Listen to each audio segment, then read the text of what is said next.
zay ny amin'iny fanomboka ny zoma 17 jolay ho avy zao kosa ny andihan'ny faharoa ao anatin'ilay etsika toininy show andihan'ny faharoa zany ity etsika ity ho tanterahana eny amin'ny Coliseum Antsonjombe eny izany fandaharam-potoana rehetra izany ao anatin'ny 3 andro isin'ny etsika maromaro ny fandaharam-potoana izay izotra ao anatin'izay 3 andro zay araka izao fanazavana izao. Ny fandaharam-potoana amin'ity fotoana izay amin'ny 17 volana Jolay izao dia manomboka amin'ny 10 maraina ny cérémonie d'ouverture officielle ary amin'ny 12 kosa no misokatra amin'ny vavahady ho an'ny public. 3 andro ilay izy hoe manomboka zoma, sabotsy dia fara lahady. Dia ny sabotsy lahady kosa amin'ny 7 maraina dia efa misokatra ny vavahady. Izy io dia eo amin'ny Coliseum Antsonjombe. Maro ny zavatra hitantsika amin'ireo 3 andro ireo. Ao ny concours na tuning voiture ireo fiara tranainy zany catégorie tranainy, dia ao koa ny catégorie voiture récente dia tuning auto tout confondu. Dia misy koa hitantsika amin'ny fotoana io ny élection na Miss tuning final zany izay atao ny alahady. Dia makoatr'izay misy spectacle koa manomboka amin'ny 5 iarahana amin'ireo artiste R&B toa ny Meiza, Lenji, Martura Freedom. Ny mampiavaka amin'ity andihan'ny faharoa ity ngambany dia raha natao ny andihan'ny voalohany tamin'ny taona 2010 tao amin'ny tany ny SRK Mieritsetosika izay naharitra 2 andro tamin'izany. Amin'ity kosa ilay izy no izana mba natao lavalava dia natao 3 andro be izao dia koa ny toerana no izana mba centrena koa zany ho aty amin'ny ville mba ho akaiky ny olona rehetrarehetra ilay izy. Dia akoatr'izay manao ezaka lehibe ny club mba ahafahana manome fiara tuning zany premier lot izay ataoko hoe azo atao hoe voalohany ihany zany mba nisian'izay zavatra izay teto amintsika.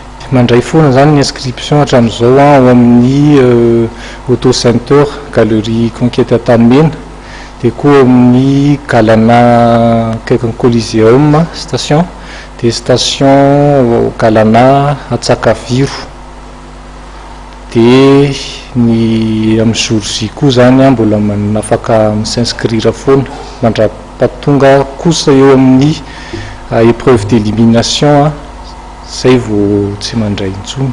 Dia manentana antsika rehetra ho avy fa be dia be mihitsy ny zavatra hitantsika ao ary tsisy very anjara daholo na kely le na ny lehibe na vavy na ny lahy fa ao misy koa na mpampiakanjo misy défilé de mode izay rahana amin'ny création Yari nisy mandray anjara tamin'ny fampiakanjonan'ireo hôtesy dia Cléa Tendance de Paris kosa ho an'ireo misy tuning, misy espace jeu pour enfants koa zany ao toboggan géant sy ny karazany.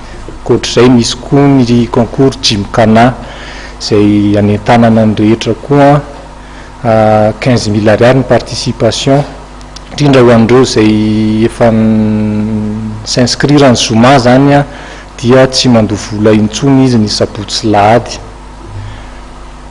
Akoatran'izay zany raha tsy hoe olona voaniditra izy sabotsy no mandona lahady mihitsy vao tonga. Dia isy show-na drift koa zany atao amin'io fotoana io. Dia akoatr'izay ngamba ny maraparana koa azy ny zoma manomboka amin'ny 20 misy ciné-parking izay atao ao ihany les films diffusés amin'io dia Born to Race 2 izay safidina manokana satria malagasy le olona nanoratra n'ilay nanao azy zany. Dia misy ihany koa tombola izay karakaraina mety azahoana scooter super 8 efa quitté izy io. dia ho an'ny concours tuning scooter koa tsy adino fa mbola misy jog pro quitté koa premier lot koatr'izay maro koa mbola misy trophée maro isan-karazany